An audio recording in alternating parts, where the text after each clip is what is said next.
Сәлем көрермен, менің арнама қош келдің. Ағылшын аптасының 3-ші күніне қош келдің. Бүгінгі біздің тақырып ағылшын тіліндегі шылаулар.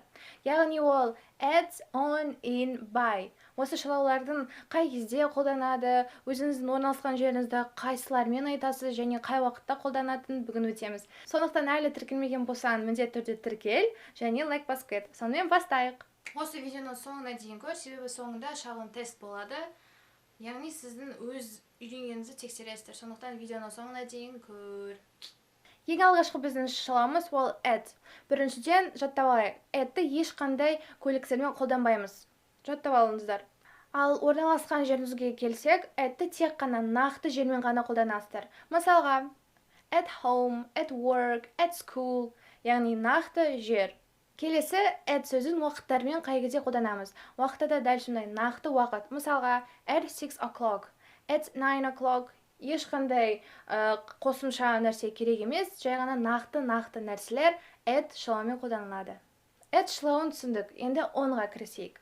On шылауын қандай көліктермен қолданады? Көбінесе үлкен көліктермен. Ол ұшақ, поезд, автобус, осылардың бәрін on сөзімен айтамыз. Мысалға, I'm on the plane, мен ұшақтамын. I'm on the bus, мен автобустамын. Дәл солай on сөзін үлкен көліктермен қолданамыз. Енді on сөзін қай жерлермен айтамыз?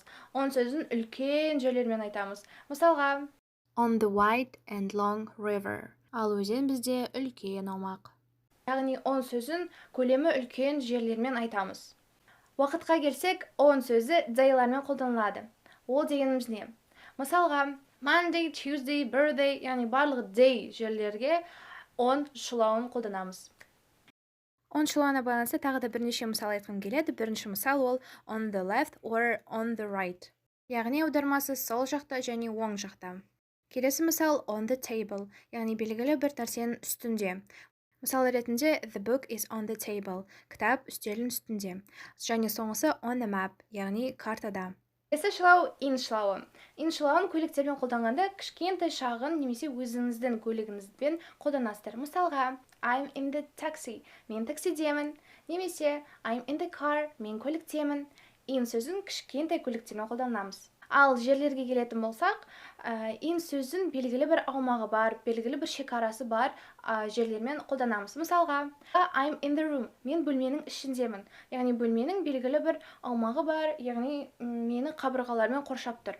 Сонымен in сөзі ішіндемін деген мағынаны білдіреді. Уақыттарға келетін болсақ, in сөзін ұзақ уақыттармен, яғни мезгілдермен, айлы. Мен видео түсіріп жатырмын. Видео. Білініп тұрға боянып тұрсың ғой. Аха, давайте.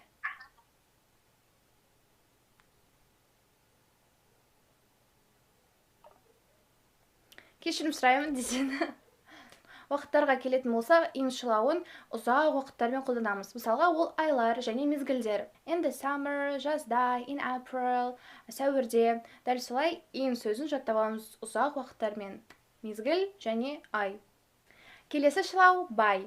By сөзін көліктермен қай кезде қолданамыз? Мысалға, сіз бір жаққа келген жағдайда қай көлікпен келдіңіз? Сол кезінде by сөзін қолданасыз. Мысалға, I went to Шымкент by train.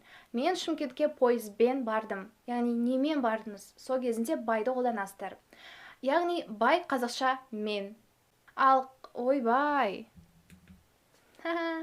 Ал уақытпен қолдансақ, by сөзін сол уақытқа таман, сол уақытқа қарай деген мағынаны білдіреді. Мысалға, she is usually at home by 7 o'clock. Ол әдетте 7-ге қарай үйінде болады. Сонымен by сөзі сол уақытқа қарай.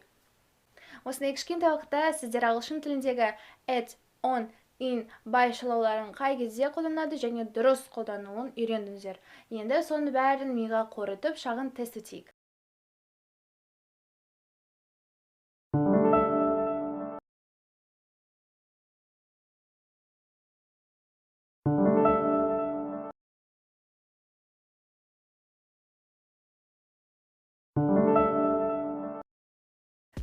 Сонымен ағылшын аптасының 3-ші күні соңына дейін жетті. Әлі 4 видео шығады, сондықтан тезірек арнаға тіркел және видео ұнаса лайк бас.